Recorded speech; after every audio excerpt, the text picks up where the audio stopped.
잘 쉬셨습니까? 6월 13일 금요일입니다. 뉴스 브리핑 시작하겠습니다. 첫 소식입니다. 허니문 랠리 올라탄 비투 증가. 예. 장이 급하게 오르면 사실 이 빚내서 주식 투자하는 분들 늘어나는 거는 뭐 늘 항상 그렇죠. 뭐 우리만 그런 것도 아니고 대부분 그렇습니다. 자, 그렇다면 이제 지금의 이제 비투가 과연 이제 적절하냐 이런 부분들 이제 살펴볼 필요가 있습니다. 왜냐하면 지금 당장 이번 주 후반 다음 주에 좀 뭔가 좀 분위기가 좀 싸해지지 않게 이런 얘기들이 좀 확실히 어제 오늘 많이들 나오더라고요. 표 한번 보시죠. 예, 왼쪽에 신용거래응자냐고 보시면 많이 늘었습니다. 10조.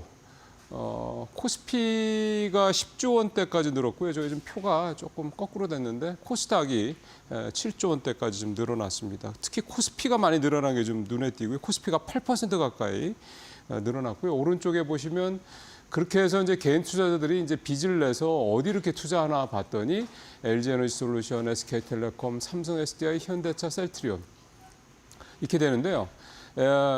공통점은 주가가 별로 안 오른 종목들이죠. 그러니까 지금 뭐 조방원을 비롯해서 뭐 지주사, 뭐 엔터, 금융, 증권 이런 업종들이 좀 많이 올라갔는데 새 정부 출범 이후 특히나 더 뛰었죠. 그러니까 이들 종목들은 이제 부담스러우니까 그동안 이제 못 올랐던 이런저런 이유로 못 올랐던 종목들을 좀 저가 매수를 하고 있다 이렇게 좀 봐야 되겠습니까? 개인 투자들이니까 저가 매수를 이제 꾸준히 하는 모습들이 좀 나타나고 있는데요.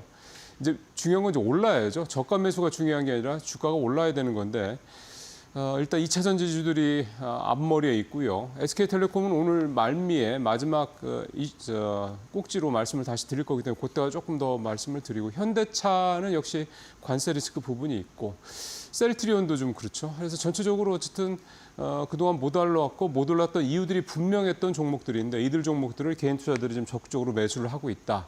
결과는 좀 지켜봐야 될 것 같습니다. 어쨌든 전체적으로는 지금 코스피가 3,000선을 향해 좀 달려가고 있는 상황이기 때문에 조금 더 갈 수 있다라는 전제에서 봤을 때 이들 종목들이 조금 많이 오른 종목보다는 좀 부담이 덜하다라는 거 이렇게 좀 봐야 될 것 같네요. 자, 두 번째. 이재명 대통령이 배당소득 분류과세에 대한 얘기를 엊그제 거래소 방문했을 때 했죠.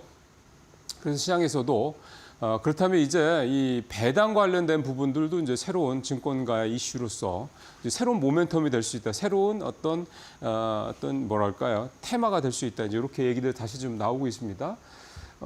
이제 주토피아에서 좀 다룬 내용인데요. 일단은 표를 좀 이재명 대통령이 이런 얘기를 했던 이유를 보면 하면서 했던 얘기는 배당 성향을 좀 끌어올려서 부동산에 버금가는 대체 투자 수단으로 주식시장을 만들어야 되겠다는 얘기. 그다음에 배당 소득으로 먹고 살 수 있는 생활이 가능한 그런 어떤 상황을 만들어야 된다 이런 얘기를 했고요. 결국 이제 이게 말씀드렸던 것처럼 우리나라의 이 자산이 3분의 2 이상이 좀 여전히 부동산에 좀 집중돼 있기 때문에 이거를 선진국들이 보통 한 30-40% 정도 되거든요. 부동산 자산의 비중이.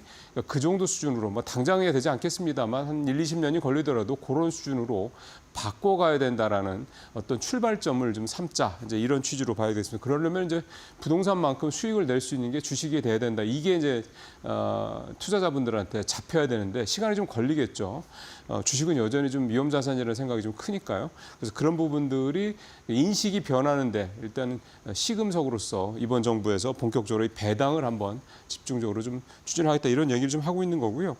민주당 이소영 의원이 발의한 배당소득 분류과세 법안 내용을 보면 배당 성향의 기준을 35%로 잡았습니다. 그러니까 연간 35%의 배당 성향, 즉 순이익의 35%를 배당으로 돌려주는 이런 회사들 같은 경우는 이 배당에 대해서 세율도 좀 깎아주고 감세도 해주고 그다음에 대주주들한테 좀 더 유리한 여러 가지 혜택들을 주겠다.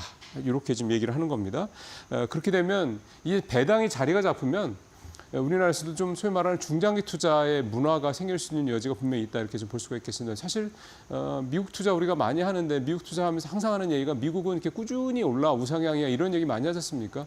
그게 그냥 실적만 가지고 되지는 않거든요. 결국은 자사주를 매입해서 소각한다든가 배당을 많이 준다든가 뭔가 이런 추가적인 조치들이 있기 때문에 주가가 그렇게 매년 이렇게 우상향을 하는 거니까요. 결국 우리도 이제 그 방향으로 가려면 역시 주주환원 정책, 뭐 자사주 소각 등등등 이런 정책들을 적극적으로 펼쳐야 될 것이다. 이런 얘기가 좀 되겠습니다. 예, 산업면 기사 좀 가져왔는데요. 어제 일단 얘기가 나오긴 했습니다. 대산 산단에 있는 나프타 분해 시설을 통합을 검토한다.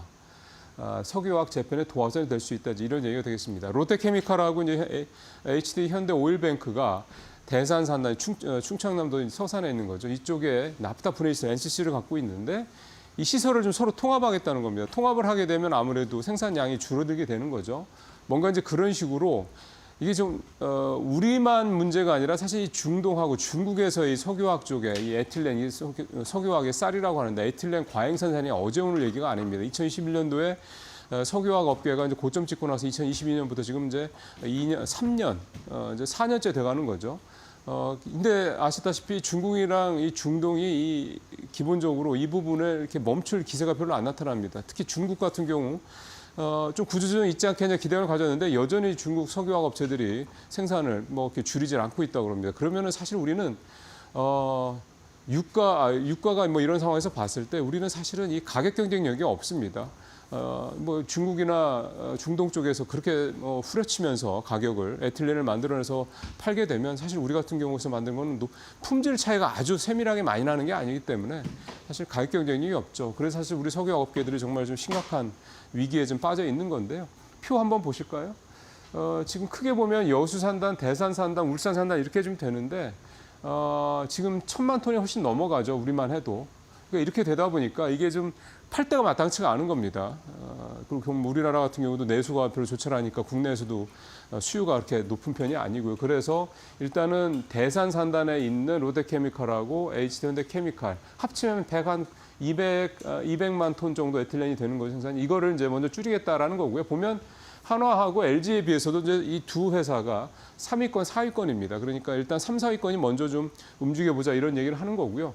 지금 업계에서 바라보고 있는 거는 작년 말에 그 전 정부에서 석유화학계 이제 사업 재편 이런 어떤 유도를 했었는데 근데 결국은 이제 결론은 너네들이 알아서 해. 우리가 뭐 너네들이 먼저 잘하면 도와줄게 뭐 이런 식이었거든요. 항상 그렇죠.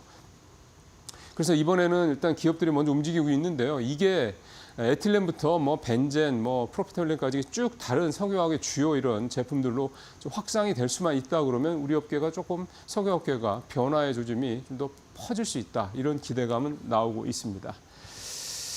자, 마지막 거는 SK텔레콤 얘기 앞서 제가 뒤에서 말씀드리겠다 했던 내용인데요. SK텔레콤 아시는 것처럼 이 유심 정보 유출 사건 이것 때문에 사실은 계속해서 아직은 그 여파에서 벗어나지 못하고 있는데요. 최근에 장이 워낙 좋아서 그런가요? 주가 가격이 꾸물꾸물 좀 오르고 있습니다. 표 한번 보시죠. 의심 사태 이후 SK텔레콤 주가 추이인데 보시면은 바닥 찍고 좀 올랐습니다. 4월 22일 날 유심 사태 벌어졌거든요. 그러니까 저 바닥 찍을 때 저 때가 이제 대략 4월 22일 정도로 보시면 되고요. 그 이후로 12.4% 이제 급락을 했었고 같은 기간 동안 코스피는 4%가 넘게 올랐죠. 그 이후에 바닥 찍고 한 5% 가까이 좀 올랐습니다. 그리고 이제 이 유심칩 교체도 지금 어느 정도 마무리가 좀 돼가고 있고요. 그다음에 가입자가 한 52만 명 정도 이탈을 했는데 그러다 보니까 이제 이동통신시장 점유율 40% 이하로 좀 내려올 가능성이 높다, 미만으로 내려올 가능성이 높다 이런 얘기도 좀 나오고 있고, 근데 좀 분위기 봐서는 이제 좀 완만해지고 있다라고 얘기도 좀 나오고 있고요. 그러다 보니까 이제 지금의 손실분, 예를 들어서 한 1,400억, 1,500억 정도 얘기가 나오는데 이 손실분은 뭐 충분히 SK텔레콤 입장에서 봤을 때는 뭐 1% 정도밖에 안 되기 때문에 작년 영업이익에 이걸 뭐 통제가 가능하다 이렇게 얘기가 나오고 있고 합니다. 지금 사실은 시장에서 관심 있게 보는 거는 7월 달인데 왜냐하면 7월 달에 일단 SK텔레콤이 신규 모집을 다시 할 수 있게 되고요. 7월 22일 날 단통법이 폐지가 됩니다. 이렇게 되면 이제 사실 무한 경쟁으로 들어갈 수 있게 되는 거거든요. 그때 아마 SK텔레콤이 지금 한 50만 명 정도 이탈한 고객들을 다시 끌어오고 또 다른 경쟁사의 고객들을 더 데려오기 위해서 아마 상당히 좀 강도 높은 그런 보조금 정책을 펼칠 가능성이 높다 이런 얘기가 좀 나오고 있기 때문에 그렇게만 된다고 그러면 지금의 SK텔레콤의 주가 상황에서 만약에 고객들이 다시 돌아오고 이런 부분들이 좀 감안이 된다 그러면 원래 SK텔레콤 자체가 뭐 경기 방어주고 또 배당 수익률이 뭐 한 6%가 넘는 회사라 굉장히 사실은 원래도 좀 매력적인 그런 부분들이 있는 좀 이렇게 보수적인 성향의 투자 성향을 갖고 계신 분들한테는 그런 회사였는데 이번 기회에 아마 좀 바닥 짚고 다시 좀 올라오지 않겠나. 그리고 한번 되게 세게 됐으니까 이제 소비자들 또 투자자들에 대해서 좀 더 적극적인 어떤 그런 뭐 정책들을 펼치지 않겠냐. 이런 기대감도 조금 더 추가가 되는 것 같습니다. 저가 매수 글쎄요. SK텔레콤 앞에서 잠깐 말씀드렸습니다만 최근에 개인들이 순매수를 좀 하고 있다 말씀을 드렸는데 이게 적절한 타이밍이 될지 일단 모멘텀은 앞에 이제 다음 달에 당장 좀 있을 얘기긴 합니다. 이런 분들 참 참고하시길 바라겠습니다. 뉴스브리핑 마치겠습니다.